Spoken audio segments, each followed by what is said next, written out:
Okay, guys, it is just gone 1:15, so we're going to start. So first of all, thank you so much for coming.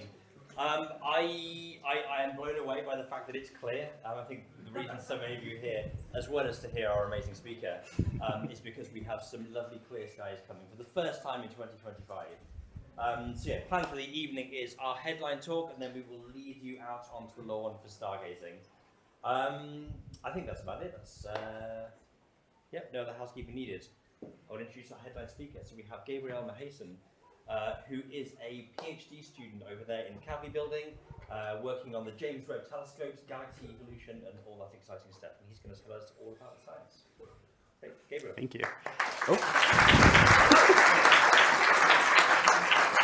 Is that a pointer? Sorry? A pointer? Oh, I think this one works. Let's have a look. There you go. Okay, perfect. Thank you. Thank you all for coming to hear me and look at me. It's very exciting. So today I'm... Okay. Maybe a bit more light? Like a little bit. It's one or the other. Oh, okay. Like that? Yeah, it's fine. Okay. Okay. So today I'm talking about galaxies and dusty galaxies. And first I want to thank iStock and stock photos, because there are lots of photos in here that I've not paid for.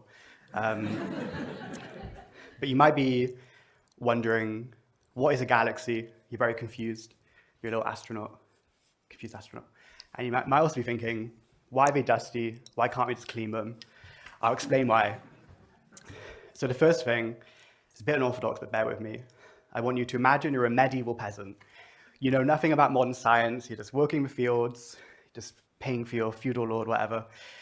You're tired, you go home into your hut, you have a little sleep, you need to go to the loo, you go out to your outhouse, and in the middle of the night you look up and you see a weird thing in the sky. You freak out. Is this God trying to smite me? Is it a rapture? Did I eat too much wheat? I don't know. But don't worry, it's not, it's just the Milky Way. And throughout history, lots of different cultures have different folklore and stories about what the Milky Way is. So in East Asian and specifically Chinese and Japanese folklore and mythology, this is called the Silvery River, or the River of Heaven, and it's seen as a river of the heavens. And there's a specific tale which I think is quite cool. It's called the Cowherd and the Weaver Girl. So in this, Altair, this star, is the cowherd, and Vega is the Weaver Girl, and they were in love. They had a forbidden love, and for some reason, heaven's like, nope, not happening. I'm going to put you on either side of the river so you can't be together. Wait. Can you see it? Where is it? There it is. So you can't be together. And then one day a year, on the 7th day of the 7th lunar month, a flock of crows and magpies come and bridge the river and allow the lovers to be together.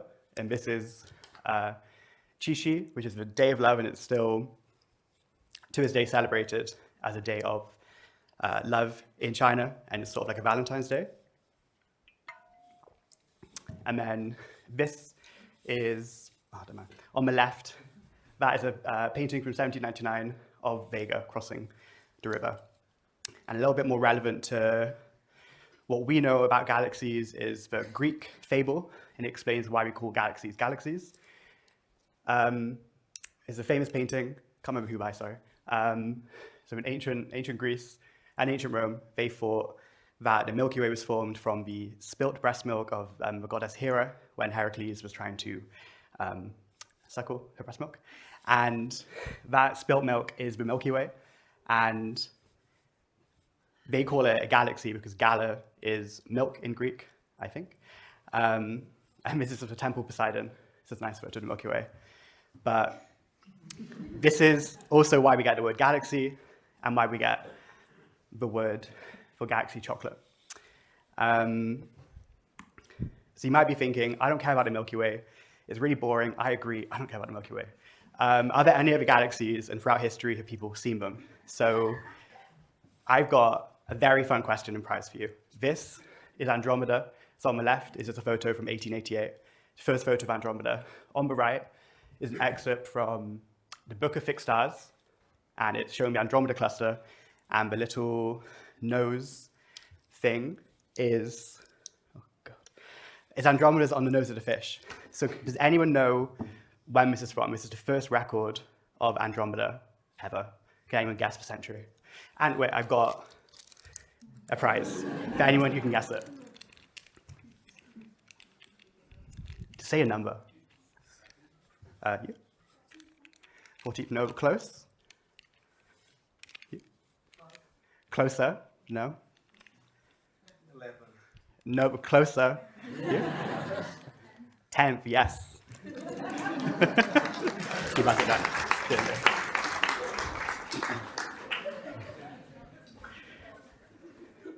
So this was recorded by Abd al-Rahman al-Sufi, a Persian astronomer, shown here on the left. And it took me a long time to work out where Andromeda was on this drawing, because we just say on the nose of the fish, and there's two fish. Now, you're fed up of being a medieval peasant, I get it. You're modern people, we want to know. Pretty pictures of galaxies. We have so many telescopes, and there are lots of galaxies. There are more than 100 billion galaxies, so I can show you a few cool ones. This is Andromeda. The one I showed you before, but looking a lot nicer. Ugh. I can't do it. So the red dots on Andromeda, if you can kind of see them, they're regions of star formation. So this Andromeda is a big disk. It's kind of rotating like that. And you've got lots of spiral arms, and it's forming lots of stars in those arms. And in the middle, you've got a big bulge of older stars and lots of light. And this is another couple cute galaxies. So we have the Whirlpool Galaxy on the bottom left, and NGC 1300 on the bottom right, very catchy. These are both disky light galaxies, and they're forming lots of stars. But not everything is as simple as that, and we have this even catchier one named ESO 325-4HST, which is even further away, and it's an elliptical galaxy. So it's a big blob of stars, and all just moving in different directions, and we have gravity keeping them together. So it's just a big kind of mess, like a roundabout. And then here I'm showing some galaxies that I actually work with, measured by JWST, and they're very blurry, so often we don't have these pretty galaxies to look at. But these are blurry because they're about 15 billion light years away, so it took about 15 billion years for that light to reach us. And again, not all of these galaxies look as simple even as these. We have here Hoag's object, or HOAG's object, which is 600 million light years away. And this is one galaxy. We have a ring of stars, and they're young star-forming stars. And in the middle, we have a nucleus of a lot older galaxies. And, Lola, can you come up? So the way that people think this might have been formed is very confusing. So it used to be a disk galaxy, and just show like that. And I'm a smaller galaxy. Wait, can you rotate? No more. So I'm a small galaxy, big disk galaxy. They think that's how it formed. They think it was a merger of just a small galaxy hitting right on the face of a disk galaxy. Thank you, Lola. Thank you, Lola. But even among the scientists who study this weird object, they disagree. They think if it formed from a merger doing that, there should be debris, but I won't get into it. But weirdly, they say this is very rare, and it's quite cool. But then if you zoom in, there's another one, just right far in the background. So how rare can it be? I don't know. But these galaxies, they're not all alone in empty space. They have friends. Here, there are two galaxies interacting, the antenna galaxies, and they're just sharing gas and pushing each other. And in these regions, kind of in the middle, you can see it's very chaotic, forming lots of stars in different places. But sometimes they're not friends, and we hang out in gangs. So here we have Seyfert Sextet, where all galaxies are not sharing that much gas, but they're gravitationally bound, so we're all kind of just pulling on each other from far away, except for this interloper. This one is actually 700 million years behind these galaxies. So for a long time, people thought they were all together, but it's just there in the way. So I've been talking a lot about star formation and how some galaxies have lots of stars and forming lots of stars and some are not. So I want to kind of go over how stars form in these galaxies. So imagine you have a big cloud of dust. It's really hot, and it's just standing there. It's really, really big. It's got a lot of mass. It's going to start collapsing in on itself. And as it's collapsing, if you compress stuff, it usually gets a bit warmer. So we need this gas to cool, to give off energy, and it allows it to collapse more and collapse more and collapse more. And it turns into a dense cloud. And then stars can form if it collapses enough. It gets really, really dense. Fusion can happen when the temperatures and pressures are high enough, and it forms a star. So we can have, depending on the mass of the cloud it's forming from, we have either a low mass star, kind of like what we have, like our sun. We get red giants, and they can evolve into planetary nebula, which make planets, where we live. Or they can go into white dwarfs, or binaries, or white stars, or neutron stars. Or if they're really massive, they can form a supergiant, a really, really big star. And then these stars don't live forever. They die. They'll die usually either from becoming a black hole or a supernova. And then when the supernova occurs, it explodes and chucks loads of matter out. I'll explain more why that happens later. But when it chucks out lots of matter, a lot of the gas and the dust that was in the star is getting chucked out into the galaxy. So we're enriching that diffuse cloud. So what we have is a cycle of gas collapsing to form stars, evolving, dying, and being chucked back into the reservoir of gas for the galaxy. So it goes round and round and round, kind of. So what I want to focus on today is the supernova at the bottom and these red giants, or these low mass stars, because these are dust factories. So we're getting into the dusty part. So in these low mass stars, in their environment, in the atmospheres of those stars, as they get a bit older, they can start having the right conditions and temperatures and pressures and stuff to make dust.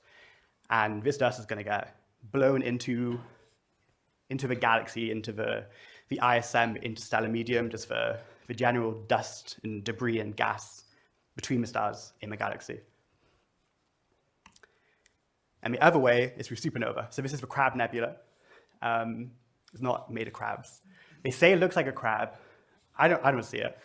But this isn't a supernova. It's the remnants of a supernova. It's a nebula. Nebulae, I don't know. And basically a long time ago, actually in like 1050, they observed it, supernova. They saw it blow up. But when a star is just doing its thing, it's got a lot of gravity pulling all the mass down, and a lot of energy coming from the core where the fusion's happening, pushing back. So it's kind of like a person being crushed by a rock, is like a balance. And then when all the fuel goes, the person's lost all the energy. They no longer push back, they just drop, they get crushed. All of the mass of the star falls in, bounces off, and then explodes out. And it's like a massive explosion. And in this explosion, this is the only place we can form iron in the universe. This is the main only way. So any iron you have, all the iron in your blood, it comes from supernovae. But I think about the dust. So dust is also produced in the supernovae, also destroyed by them, but don't worry. It mostly produces them. And so we get our nice normal crab becomes really dusty. It's really hard to find dusty crab, so it's a sandy crab. So I'm talking a lot about dust, and if you're like me, you're not very good at cleaning, so a lot of your surfaces at home are covered in dust. Not all of them, only some of them. So you might be thinking, how big is it? Is it the dust I have in my house, or is it different? So this is the dust you might find very often on your hands. And this is what it looks like under a microscope, quite creepy. But these are around the size of human hair to animal cells. Yeah.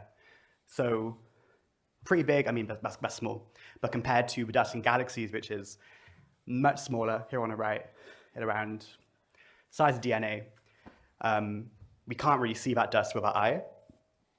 But the dust on Earth, we obviously can see. So it's tiny. Who cares? Like, why should you care about this small dust? Well, even though it's small, like all of us, we can have a big impact. Here I'm showing Andromeda at the top in the infrared. So that's red, a longer wavelength than visible.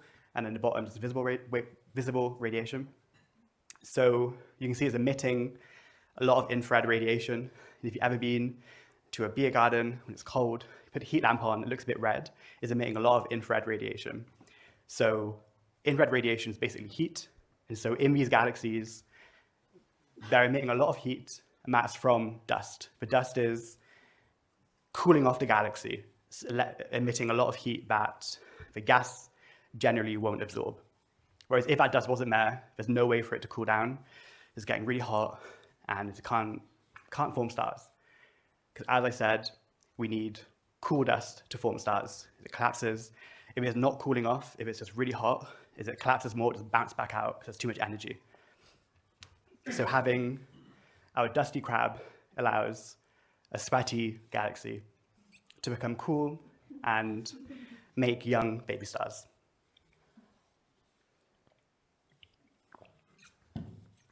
Why is the sky blue? Does anyone know?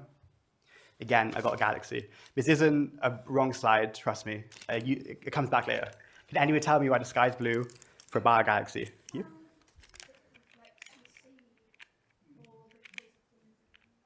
Close. Not exactly, but it's close.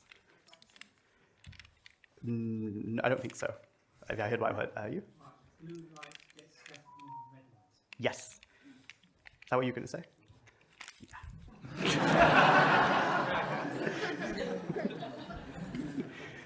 Exactly, yeah. I got more chocolate after, don't worry. Exactly, so the light from the sun is basically all the wavelengths invisible, kind of. So as it enters the atmosphere, all of the gases and the dust and stuff is going to scatter the shorter wavelength, the blue light, a lot more than a red wavelength. Red light, longer wavelength light. And so the blue light is going to scatter all across all the different gases in the atmosphere, and when it eventually just bounces off the right one, it comes into your eyeball, you're only seeing blue light. And this also explains why you have cute sunsets and sunrises. So quite a nice sunset cycling here. The sun is, when it's on the horizon, a lot of the light is passing through a lot of atmosphere, and so all of the blue light gets scattered away, and then the red light passes straight through into your eyes. So why am I talking about this? Don't worry. This is exactly what happens in galaxies. So here we've got a very pretty picture of stars and lots of dust and gas and stuff. And so when the star emits all this light, a lot of the blue light is scattered, scattered more than a red light.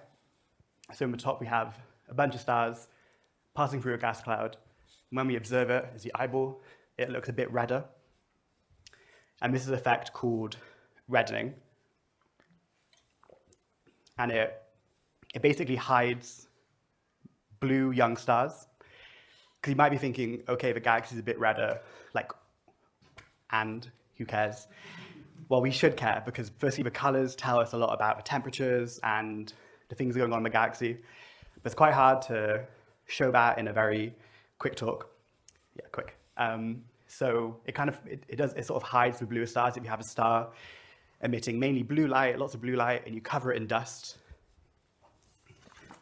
pretend it's blue, you cover it in dust, you can't see it, where did it go? And we want to know where the stars are. So here's a nice visualization of this effect. So first I'll explain what you're seeing. This is the pillars of creation, really cool, fun. I think it's more of a hand, but I say it's pillars. On the left it's visible, viewing it in the visible band, and on the right it's in infrared. So firstly, in the visible, you see it looks very cloudy, very pretty, but you can't really see behind it. Whereas in the visible, no. In the infrared, you can see through it, it's almost invisible, because all of that infrared radiation from the stuff behind the clouds isn't interacting with the dust that much, because it's redder wavelength than the visible, so it's able to pass through mostly freely. But going back to what I was talking about, we have some hidden stars. So here on the left, you can kind of see, they're not hidden, they're there, they're quite faint, quite small, quite hard to see, whereas in the infrared, they're a bit brighter, they are a lot brighter, it's hard to kind of show on here.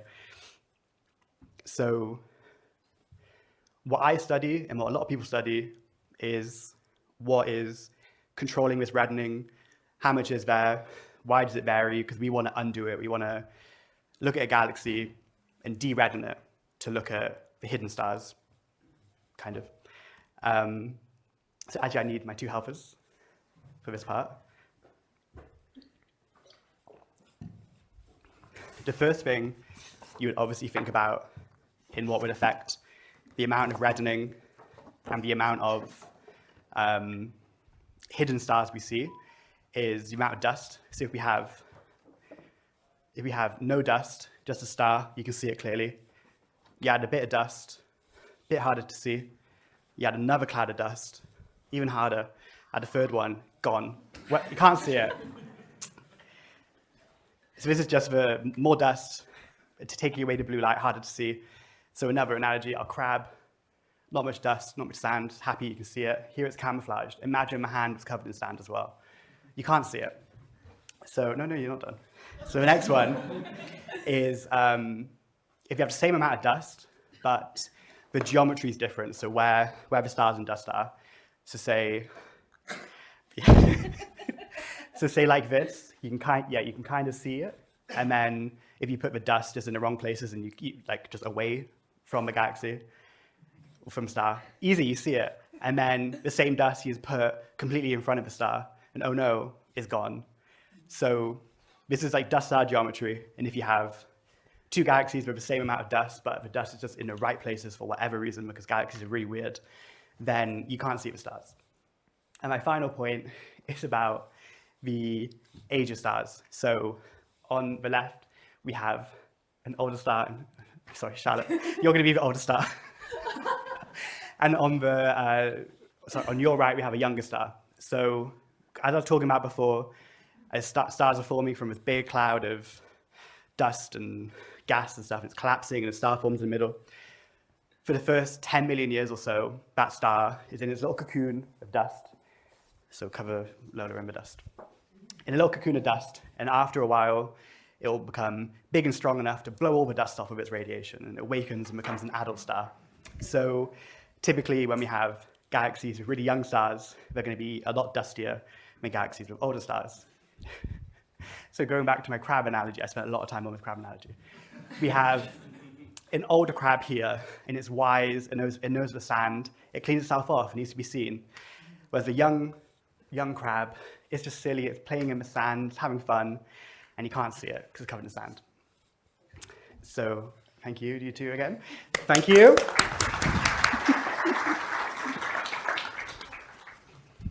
So in the very final part of my, well, actually no, it's basically over. Now I've explained how dust works in galaxies. I hope you all appreciate that firstly, dust is important. We shouldn't just ignore it. And it's interesting. It varies depending on a lot of things. This isn't actually a dusty galaxy, it's Andromeda, and I put a filter on it to make it look dusty. Because dusty galaxies don't look dusty, you can't see it. So I'll finish with, you are now, I think you're all experts on this. You know what's going on. You know that you have a big cloud of gas and dust, and it forms into a star, and the star dies and chucks the dust back into the atmosphere, and blah, blah, blah, blah. It cycles around. You know it all. So now the next time you look at the Milky Way and you get scared, you know what's happening. You're not a peasant. You know what's happening. You are a happy peasant. You can explain why there's dust, why there's stars, why it's cloudy in some places, why it's not. And so with that, thank you.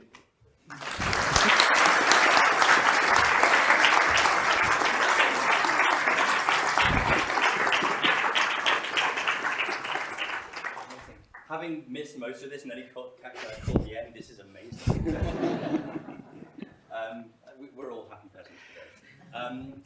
Do any of you have questions for Gabriel? Yes, please. I wondered what you can say about the composition of the dust and how that affects what you observe. Yeah, it affects it a lot. In these galaxies, we can't go there, we can't look at it, but we know different types of materials are there, and we know if the grains are a bit bigger, it should make it redder in this way, and if they're smaller, it would make it redder in this way. And if you have a specific type of carbonaceous dust grain, you get a bump, and it's very complicated. And normally, we can theorize it quite well. We have lots of ideas, but testing that on our data is quite difficult because data is very grainy. Like if I go back, most of the things we look at look like, where was it? Oh God, sorry, it's pretty far back. These galaxies, these are like high resolution.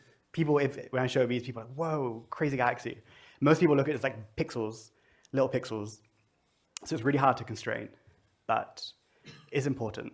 It's interesting because you said some of the particles were of molecular size. Yeah, so it depends on where they are as well. Around the young stars, only the smallest ones will survive because of radiation or break all the bonds. Whereas in the general interstellar medium, like around our planet, we see dust that are much bigger, they're kind of conglomerated and bigger molecules. So it really varies. Sometimes they are just like single atoms and small molecules, other times are quite big. So it varies, yeah. Thank you. Any more questions? Yes. Yeah, so the dust is made in, I'll show some cute photos. So one way is, oh no, sorry. So the first way is in the atmospheres of stars. It can just be hot enough and the right temperature for different molecules to combine and form dust. And then the other way is in supernovae. They emit lots of energy and matter. And again, in certain times and positions, it can compress and form dust. You spoke about the geometry of the dust. You're referring to the position of the dust in the galaxy, or the geometry of the dust itself? Or both? Both. I did mean your the first point is just the positions of the star and the dust clumps. Yeah. But sometimes you have big screen of dust in front of a star. Other times you have little kind of columns of dust. Normally we assume a big screen because it's easier, but sometimes you do get interesting effects with some things being able to escape down a specific narrow tunnel of dust, like of no dust, where it's surrounded by dust. So it depends. Yeah, it varies a lot depending on how many stars, what type of star, what we're doing, if they're hanging out with each other, if they're not. So it varies a lot, but kind of most things you imagine are possible when it comes to this kind of stuff. To get an idea of scales, because you have tiny dust particles which are scattered everywhere, and cloud formations which happens over clearly billions, millions of years. So how does it all work together when you observe, whenever you observe that in a telescope?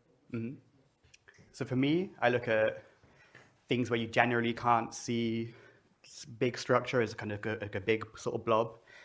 So we just assume it's all very simple and easy. But when people look at things like this nebula, they're able to really zoom in and look at different regions. And from what we know about where the dust should be, and lots of other measurements, we can kind of work out exactly what's going on and measure it.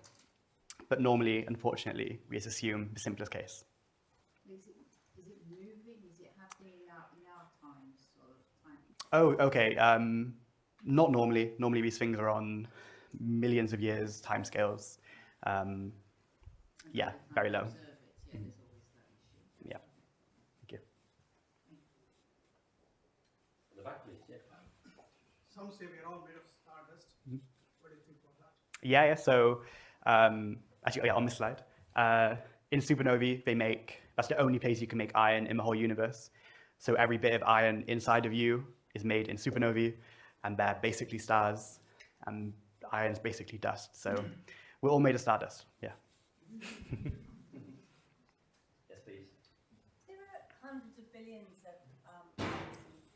How do you choose which ones you want to study? So in. And why did you choose such a blurry one?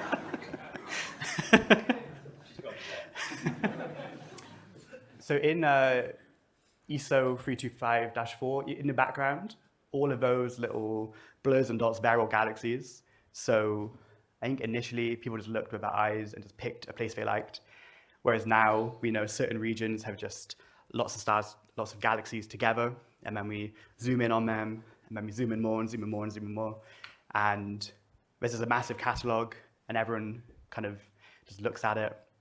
And then if you think, I want to look at a really, really big star, a really big galaxy, you just find the places where they're really big. And then the smaller they are and the further back they are, they're kind of further back in time. Haven't got enough time to explain what that means. But we pick these small galaxies on the right because they're at a very interesting time in the evolution of the universe. I can talk more after if you want. It's quite hard to explain in a few words. Any more? Yes, at the back. Can I ask, like, when you see a blurry galaxy, how do you know that's like there are a lot of small pieces of dust that are in the way, or if it's one giant, very thick piece of dust?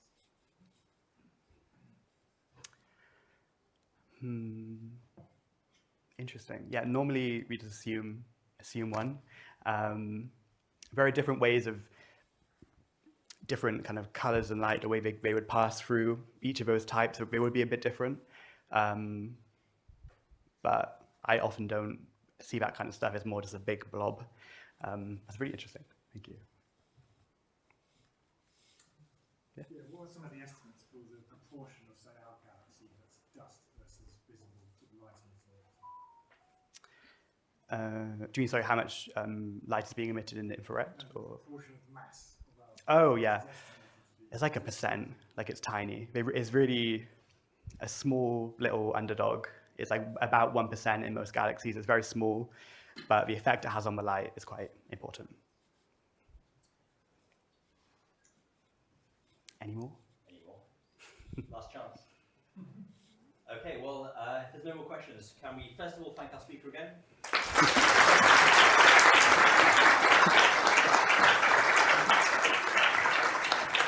And then, yeah, in just a few moments we'll be going and stargazing. So just housekeeping, just so you understand what you're in for if you haven't been here before. We're going to lead you out onto the lawn, and then in front of you on the lawn there will be a stargazing floor show. So there'll be a little rope barrier that you can't go past, but someone will have some big screens and they'll be taking you through a narrated tour of the night sky. And then all around will be several different telescopes in domes that you'll be able to queue up and see through. We've got 2 of the historical telescopes you'll be able to see from the lawn. There's another smaller telescope which is staffed by students, which is on the right-hand side. So if you're facing the screens, it's through the trees on the right-hand side. Do go and visit them if they get a bit lonely, if no one goes to see them. I think that's everything. Thank you so much. Okay, I'm just going to shut down. I will have to basically run away and leave these guys out. So are you okay if I just abandon you, basically? Yeah, fine. Do I need to do anything? Not really. Unplug your laptop. I'll come back.